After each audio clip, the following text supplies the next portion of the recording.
الف لام میم، یہ کتاب یعنی قرآن مجید، اس میں کچھ شک نہیں کہ اللہ کا کلام ہے، پرہیزگاروں کے لیے رہنما ہے جو غیب پر ایمان لاتے اور آداب کے ساتھ نماز پڑھتے اور جو کچھ ہم نے ان کو عطا فرمایا ہے اس میں سے خرچ کرتے ہیں، اور جو کتاب اے پیغمبر تم پر نازل ہوئی اور جو کتابیں تم سے پہلے پیغمبروں پر نازل ہوئیں سب پر ایمان لاتے اور آخرت کا یقین رکھتے ہیں، یہی لوگ اپنے پروردگار کی طرف سے آئی ہوئی ہدایت پر ہیں اور یہی لوگ کامیاب ہیں۔ جو لوگ کافر ہیں انہیں تم نصیحت کرو یا نہ کرو ان کے لیے برابر ہے، وہ ایمان نہیں لانے کے، اللہ نے ان کے دلوں اور کانوں پر مہر لگا رکھی ہے اور ان کی آنکھوں پر پردہ پڑا ہوا ہے اور ان کے لیے بڑا عذاب تیار ہے۔ اور بعض لوگ ایسے ہیں جو کہتے ہیں کہ ہم اللہ پر اور روز آخر پر ایمان رکھتے ہیں، حالانکہ وہ ایمان نہیں رکھتے، یہ اپنے خیال میں اللہ کو اور مومنوں کو دھوکہ دیتے ہیں، مگر حقیقت میں اپنے سوا کسی کو دھوکہ نہیں دیتے اور اس سے بے خبر ہیں۔ ان کے دلوں میں کفر کا مرض تھا،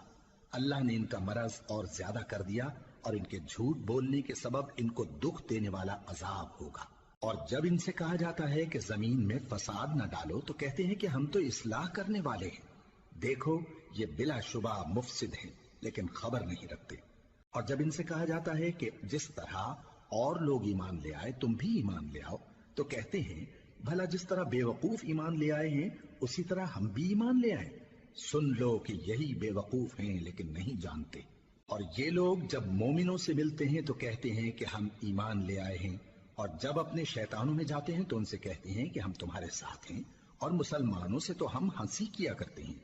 ان منافقوں سے اللہ ہنسی کرتا ہے اور انہیں مہلت دیا جاتا ہے کہ شرارت و سرکشی میں پڑے بہک رہے ہیں۔ یہ وہ لوگ ہیں جنہوں نے ہدایت چھوڑ کر گمراہی خریدی تو نہ تو ان کی تجارت ہی نے کچھ نفع دیا اور نہ یہ ہدایت یاب ہی ہوئے۔ ان کی مثال اس شخص کی سی ہے جس نے شب تاریک میں آگ جلائی، جب آگ نے اس کے ارد گرد کی چیزیں روشن کی تو اللہ نے ان لوگوں کی روشنی زائل کر دی اور ان کو اندھیروں میں چھوڑ دیا کہ کچھ نہیں دیکھتے۔ یہ بہرے ہیں،